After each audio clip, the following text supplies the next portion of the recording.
वर्णिवेशरमणीय दर्शनं मन्दहासरुचिरान्नाम्बुजं पूजितं सुरु नरोत्तमैर्मुदा धर्मनन्दनमहं विचिन्तये। असतो मा षड्गमय तमसो मा ज्योतिर्गमय मृत्युर्मा अमृतं गमय। ओम शांति शांति शांति। આજની જ્ઞાન સભાની અંદર પધારનારા બધા જ ભગવત ભક્તોને વેદાંતાચાર્ય પુરાણ ઇતિહાસ આચાર્ય અમે ફિલોસોફી શાસ્ત્રી રાકેશભાઈના હિતપૂર્વક જય સ્વામિનારાયણ। ભક્તો, આજની આ જ્ઞાન સભામાં આપણે બધા મહી નદીની ઉત્પત્તિ તથા એના મહિમા વિશે થોડી વાત જે છે એ શ્રવણ કરશું। ગુજરાતની અંદર વાસદની પાસે મહી નદી વહી રહી છે, તો એનો શું મહિમા છે, એની ઉત્પત્તિ કેવી રીતના થઈ, એ વિશે આપણે સ્કંદ પુરાણના માધ્યમથી થોડી ચર્ચા કરશું। સ્કંદ પુરાણની અંદર માહેશ્વર ખંડ કુમારિકા ખંડ અધ્યાય 13ની અંદર મહી નદીની ઉત્પત્તિની કથા જે છે જોવા મળે છે। વાત એવી હતી કે એક વખત ઇન્દ્રદ્યુમ્ન નામના એક રાજા જે છે એ યજ્ઞનું અનુષ્ઠાન કરતા હતા।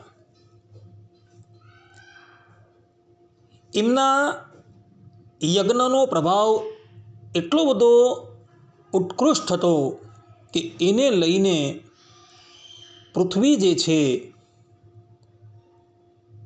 એ 2 આંગળ ઊંચી થઈ ગઈ હતી। શેષ નારાયણના મસ્તકની ઉપર જે પૃથ્વી બિરાજમાન છે એ પૃથ્વી આ યજ્ઞના પ્રભાવથી 2 આંગળ ઊંચી થઈ ગઈ અને એને લઈને એ પૃથ્વીની નીચેથી જલ જે છે એ પ્રગટ થાય છે અને એ જ મહી નદી હતી। જે પ્રમાણે ભીના લાકડા હોય અને એ ભીના લાકડાને અગ્નિની ઉપર તપાવવા માટે મૂકીએ ત્યારે એમાંથી જલ જે પ્રમાણે સ્રવીને બહાર નીકળે તે જ પ્રમાણે આ પૃથ્વી જે 2 આંગળ ઊંચી થઈ ગઈ હતી તો એ પૃથ્વીમાંથી જલ ટપકવા માંડ્યું અને જલ જે છે એ મહી નદીના રૂપમાં પરિણિત થઈ જાય છે।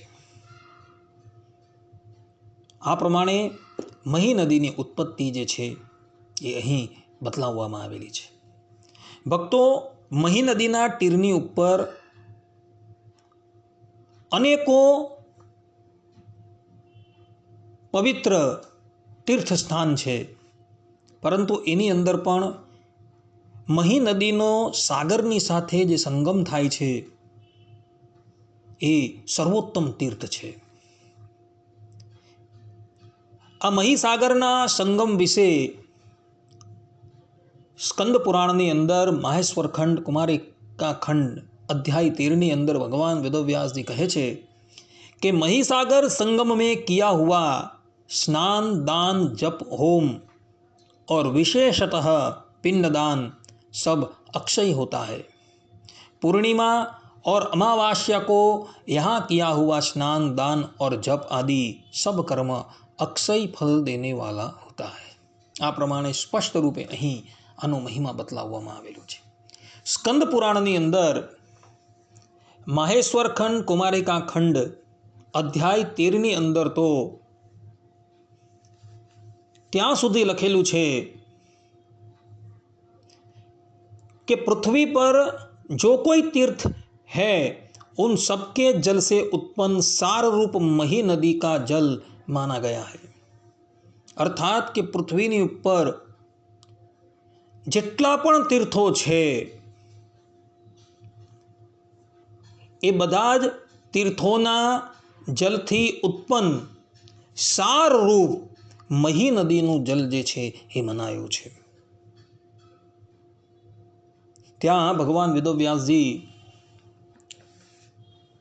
કહી રહ્યા છે કે મુખમ ચ યહ સર્વ નદીષુ પુણ્યઃ પાથોદિરંબુ પ્રચુરામહીંચ સમસ્ત તીર્થાકૃતિરેતયોશ્ચ દદામિ ચાર્ગ્યમ પ્રણમામિ નૌમિ. આ પ્રમાણે સ્પષ્ટ રૂપે ભગવાન વેદવ્યાસજીએ કહ્યું છે કે મહીસાગર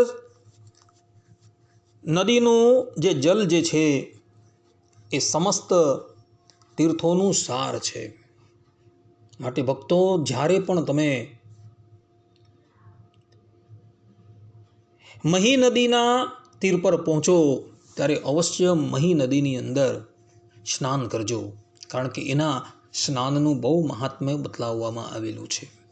ભારત વર્ષની જે પ્રધાન નદીઓ છે એ નદીની અંદર આ નદી જે છે એ સ્થાન પામેલી છે. ગુજરાતની અંદર આમ તો ઘણી નદી છે, પરંતુ 3 નદી જે છે એ સૌથી મહત્ત્વની છે.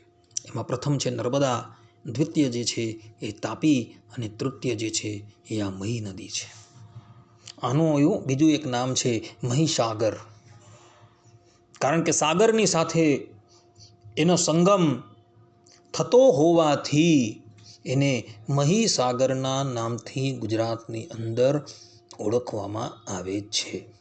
માટે ભક્તો, આ પ્રમાણે આ નદીનું મહાત્મ્ય જે છે એ આત્મસાત કરી લેજો, અને જ્યારે પણ આ નદીની પાસે જાઓ ત્યારે અવશ્ય એ નદીની અંદર સ્નાન કરજો. તો તમે કેવલ સ્નાન કરવા માત્રથી અનેક ગણા પુણ્યના ભાગી બનશો. આટલું કહીને હું મારું આ પ્રવચન અહીં વિરામ આપું છું. સર્વે સંતુ નિરામયઃ, સર્વે સુખીનો ભવંતુ, સર્વે ભદ્રાણી પશ્યંતુ, મા કશ્ચિત દુઃખ ભાગ ભવેત. અસ્તુ. જય સ્વામિનારાયણ.